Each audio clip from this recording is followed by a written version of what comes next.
Hello, girls. How are you all? I hope so. You all are fit and fine and doing good at your home with your studies and your health also.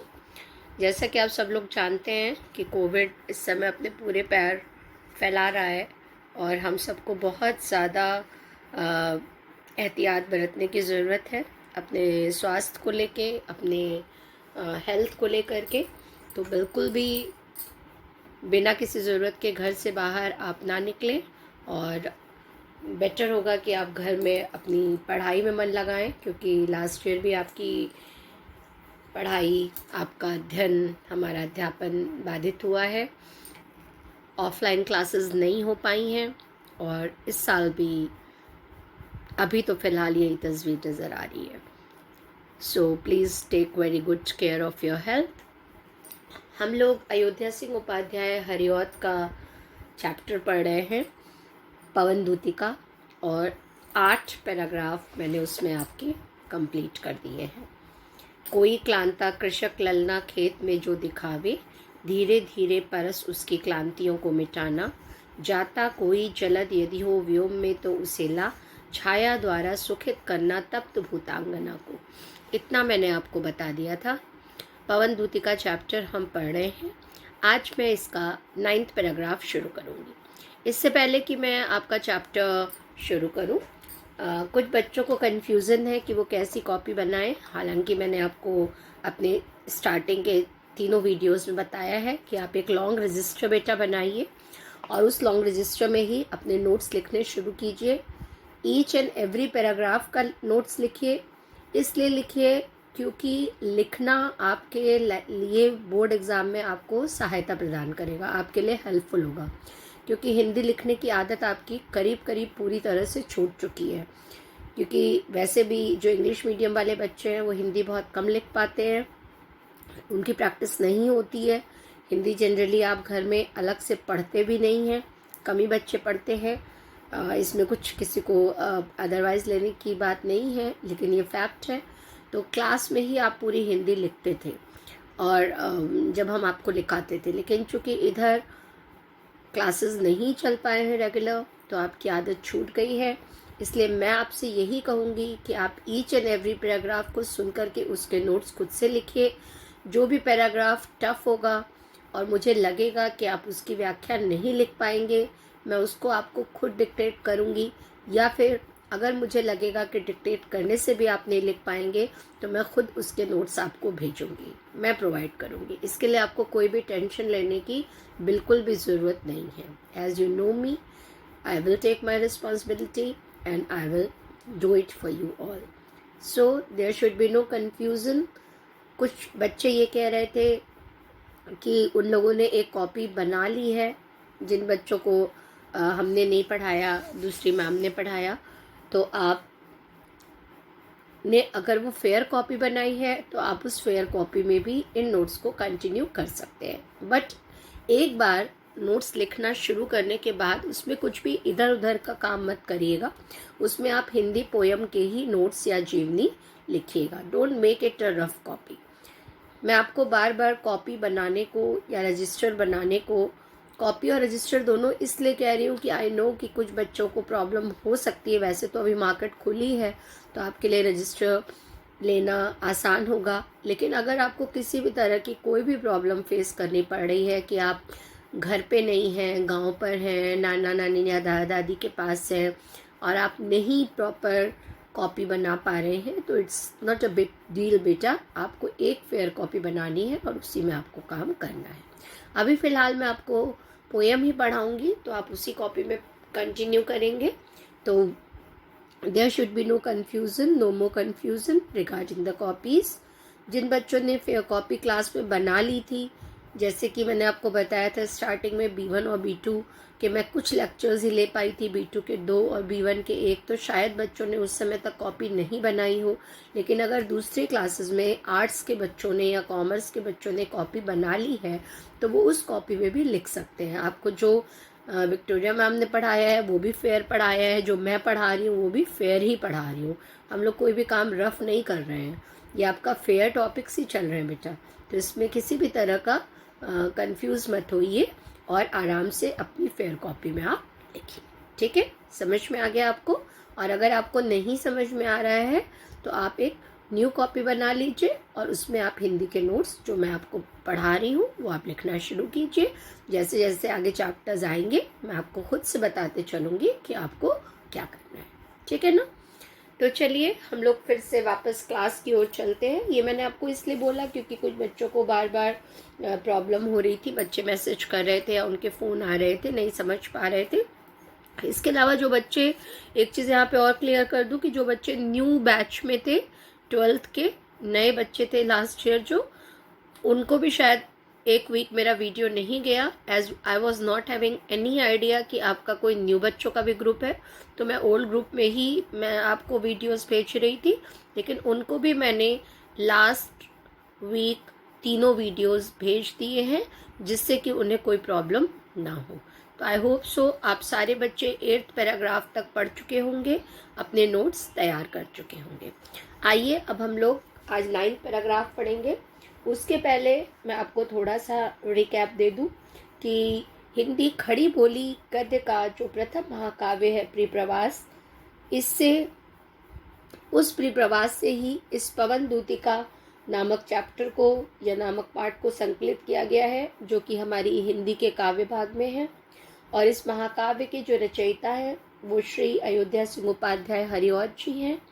इसके अलावा मैंने आपको बताया था, और यही आपका प्रसंग भी होगा आगे के पैराग्राफ्स के लिए भी, कि कृष्ण के मथुरा चले जाने पर राधा चिंतामग्न अपने महल में बैठी हैं, भवन के कक्ष में, और उनको पवन के माध्यम से अपने मन के भावों को कृष्ण तक भेजने का भाव उनको आता है, उनके मन में आता है, और वो कृष्ण को संदेश देती हैं।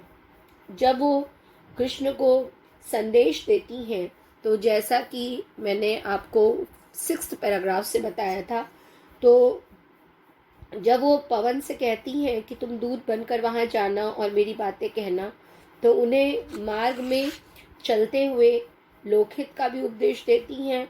और लोकहित का उपदेश देने में वो थके हुए राही के लिए, लज्जाशील महिला के लिए और कृषक ललना के लिए, कृषक बालिका के लिए कहती हैं कि तुम दुखी व्यक्तियों को शांति प्रदान करो और मेरा संदेश लेकर के जाओ। तो राधा का यहाँ पर एक समाज सेविका का रूप प्रकट हुआ है, और इसी चीज़ को अब आगे जब वो पहुँचती हैं तब वो बोलती हैं कमिंग पैराग्राफ से। यहाँ तक मैंने आपको बताया कि राधा जो है वो पवन को रास्ते में मिलने वाले जितने भी क्लांत लोग हैं, पथिक हैं, कृषक ललना है, इन सबको शांति और सुख प्रदान करने की बात करती हैं। और आगे वो ये संदेश दे रही हैं, और यहाँ तक हमने आपको पढ़ाया था 8th पैराग्राफ तक। अब आज हम 9th पैराग्राफ शुरू करेंगे। तो 9th पैराग्राफ से आपका थोड़ा जो प्रसंग है बेटा वो चेंज होगा। कैसे चेंज होगा मैं आपको बता रही हूँ। जाते जाते पहुँच मथुरा धाम में उत्सुका हो, न्यारी शोभा वर नगर की देखना मुग्ध होना। तू होवेगी चकित लग के मेरु से मंदिरों को, आभा वाले कलश जिनके दूसरे अर्क से हैं। मैं फिर से आपको बता रही हूँ। जाते जाते पहुँच मथुरा धाम में उत्सुका हो, न्यारी शोभा वर नगर की देखना मुग्ध होना। तू होवेगी चकित लग के मेरु से मंदिरों को, आभा वाले कलश जिनके दूसरे अर्क से हैं। तो यहाँ पर आपका पैराग्राफ थोड़ा सा चेंज होता है कि जब श्री कृष्ण को के पास पवन को दूत बनाकर राधा भेज रही हैं, तो उनसे मथुरा नगर की सुंदरता के बारे में बता रही हैं कि जब तुम जाते जाते पहुँच मथुरा धाम में उत्सुका हो। जब तुम जाते जाते मतलब जब तुम रास्ते में चलते चलते, जाते जाते का यहाँ क्या मतलब है? जाते जाते का मतलब है कि जब तुम रास्ते में चलते चलते मथुरा धाम तक पहुँचोगी, मथुरा के नगर तक पहुँचोगी, तो तुम्हें वहाँ की जो सुंदर शोभा दिखाई देगी, उसका वर्णन इस पर्टिकुलर पैराग्राफ में कवि अयोध्या सिंह उपाध्याय हरिऔध जी कर रहे हैं। समझ में आ गया? तो ये आपका प्रसंग होगा कि राधा पवन को दूत बना करके मथुरा में श्री कृष्ण के पास भेज रही हैं और वो यहाँ पर कह रही हैं कि मथुरा नगर की सुंदरता जब तुम देखोगी तो तुम क्या समझोगी, उसके बारे में वो यहाँ पर बता रही हैं। तो वो क्या कह रही हैं, जब तुम, हे पवन, जब तू जाते जाते पहुँच मथुरा धाम में उत्सुका हो। उत्सुका मतलब होता है उत्सुक होकर के, कि जब तुम मथुरा नगर में पहुंचोगी तो वहाँ न्यारी शोभा वर नगर की देखना मुग्ध होना। तो तुम उत्सुक होकर के, उत्सुकता पूर्वक उस नगर की शोभा को देखोगी। क्या करोगी, उस नगर की शोभा को देखोगी। न्यारी शोभा वर नगर की देखना मुग्ध होना। न्यारी अर्थात अलग सी, शोभा अर्थात सुंदरता, वर अर्थात श्रेष्ठ। वर नगर मतलब श्रेष्ठ नगरी, कि तुम सुंदरता को देखना और मुग्ध होना। तू होवेगी चकित लख के मेरु से मंदिरों को। लख मतलब चकित मतलब आश्चर्यचकित। तू किसे कह रही है, पवन को कह रही हैं। होवेगी अर्थात हो जाओगी, चकित मतलब आश्चर्यचकित, लख मतलब देख करके, मेरु अर्थात पर्वत, मंदिरों को, वहाँ के मंदिरों को, जो मंदिर होते हैं टेम्पल्स, आभा वाले अर्थात सुंदरता वाले, कलश जिनके दूसरे अर्क से हैं। अर्क मतलब सूर्य और मेरु मतलब सुमेरु पर्वत से मतलब यहाँ पर है। तो चलिए, सबका अलग अलग अर्थ आपको समझ में आ गया कि उत्सुका मतलब उत्सुकता पूर्वक, न्यारी मतलब अलग, शोभा अर्थात सुंदरता। और बाकी अब चलिए हम लोग इसका सेंटेंस फॉर्म करते हैं कि वो क्या कहती हैं कि हे पवन, जब तुम मथुरा नगरी में पहुंचोगी तो वहाँ उत्सुकता पूर्वक नगर की शोभा को देखोगी। क्या करोगी, जब तुम मथुरा नगरी में पहुंचोगी तो वहाँ की उत्सुकता पूर्वक वहाँ की शोभा को देखोगी।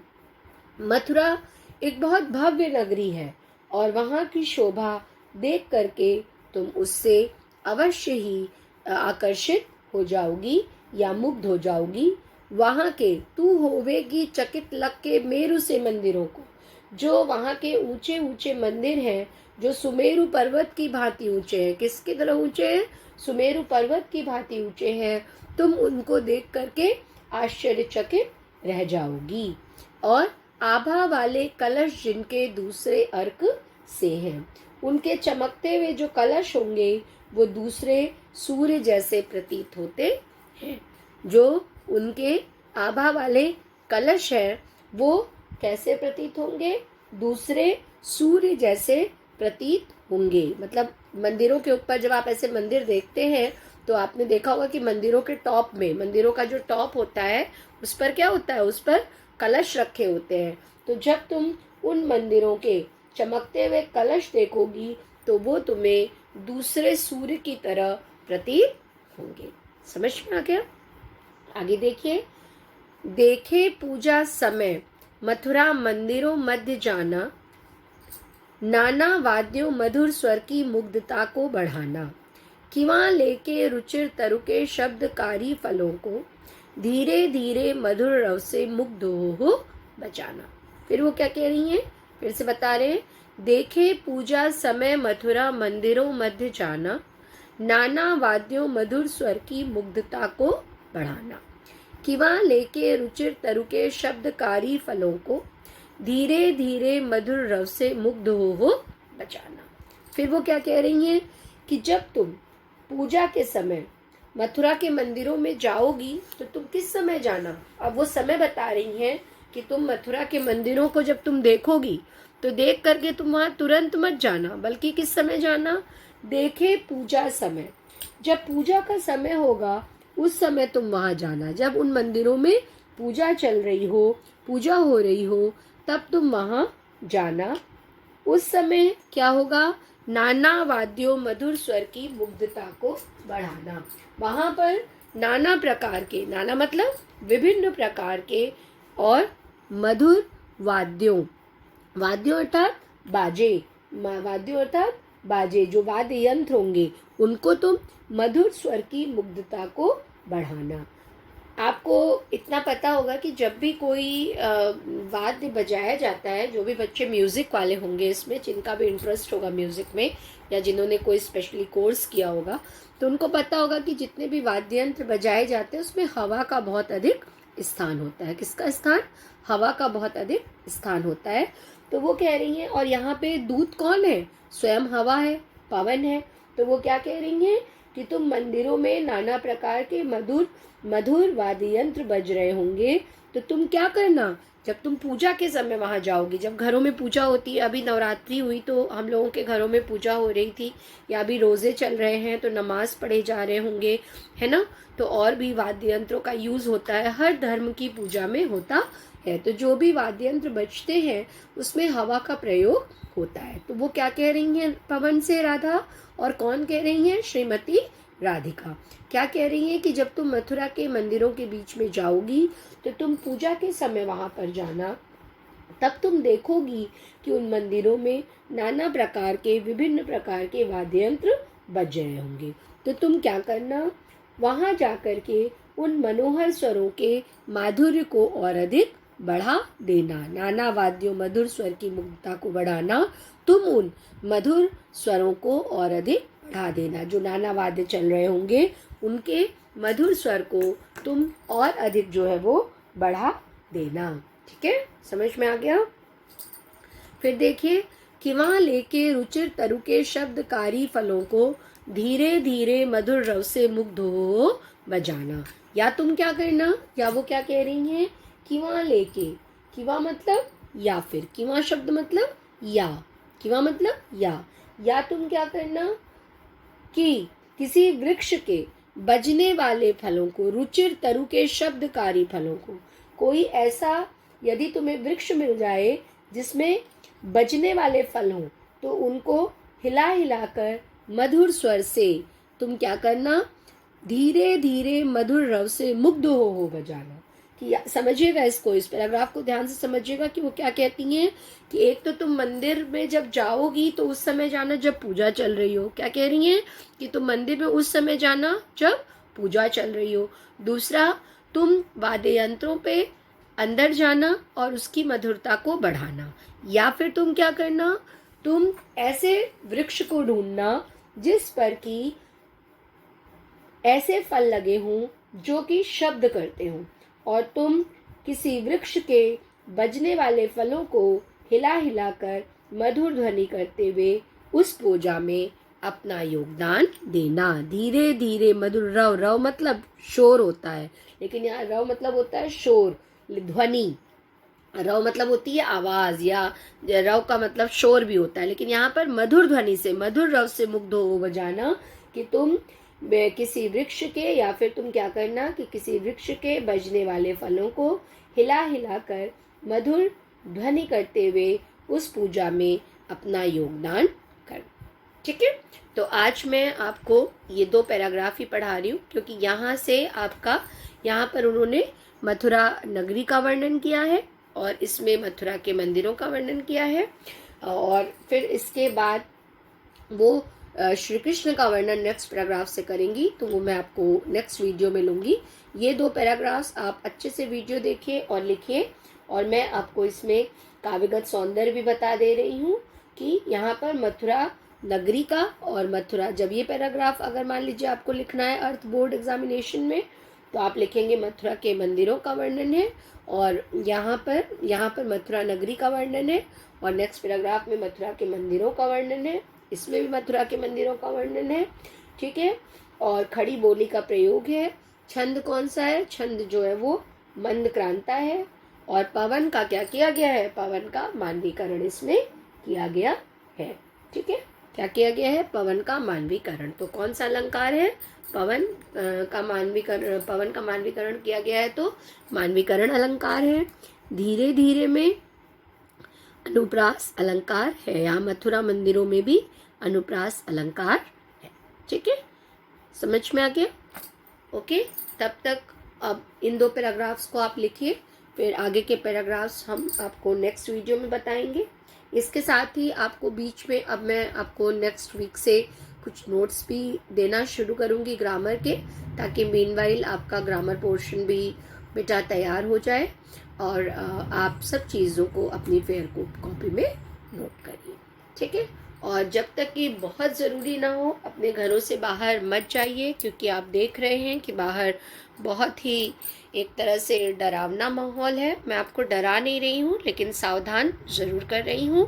तो अपना और अपने परिवार का बहुत ज़्यादा ध्यान रखिए, घर पे रहिए, स्वस्थ रहिए, सुरक्षित रहिए। तब तक के लिए thank you, God bless you.